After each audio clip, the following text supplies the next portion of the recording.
It was now 5 minutes past 7 o'clock. Tattoo and Monsieur Rollard were sitting in a deserted café near the gate of Saint-Denis, while the coachman across the road held fast to the horses, frightened more of losing them than of losing the carriage. Horses in a city at war, he knew well, were more valuable than gold. Monsieur Rollard chewed nervously at his fingers, as he had not done since childhood, wondering what on earth could have happened to Didier and Jan. Tattoo seemed unperturbed. He had his eyes shut and his feet up on a chair in front of him. "They'll be here any minute," said Tattoo reassuringly. He stood up and went to pay at the bar. They walked over to the coachman, who was as jittery as a carpet full of fleas. "Better get ready," said Tattoo. "They'll be here shortly." "Where? But where?" said Monsieur Rollard, waving his arms wildly. "There is no sign of them." Without even turning around, Tattoo said, "Look again." Monsieur Rollard was a man who had spent his whole life working in the theatre. A man who, after recent events, most sincerely believed that nothing could ever surprise him again, but who was completely taken aback by the sight of Jan, Sido, and Didier suddenly appearing in the road before him like a mirage. So much so that he was stripped of the tools of his trade. Words simply failed him. "I'm sorry we're late," said Jan. "We had a hell of a time getting here."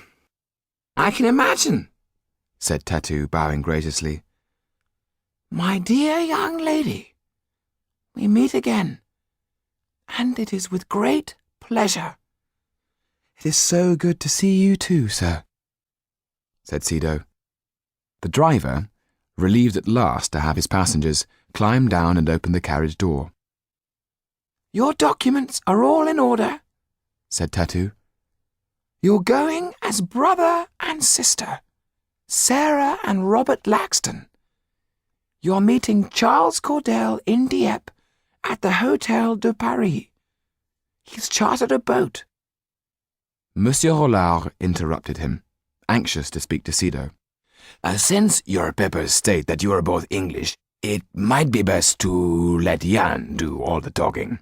Now, the reason for your stay is that you have been at school here, learning French, and due to the political unrest, your brother has come to take you home." While Monsieur Rollard talked away, Tattoo took Jan aside and spoke to him in Romany.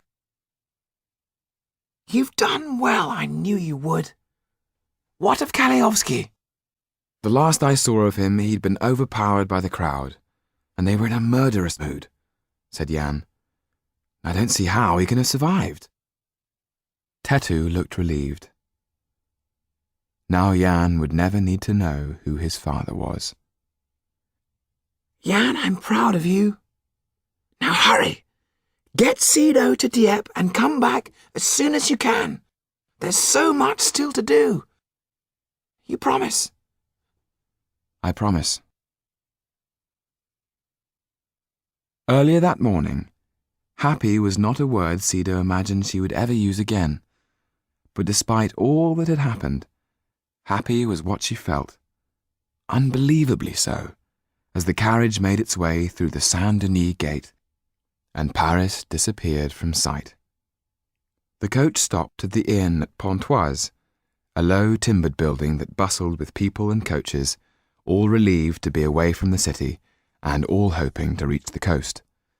Inside, the rooms were packed with customers elated that they were, so they believed, as good as free.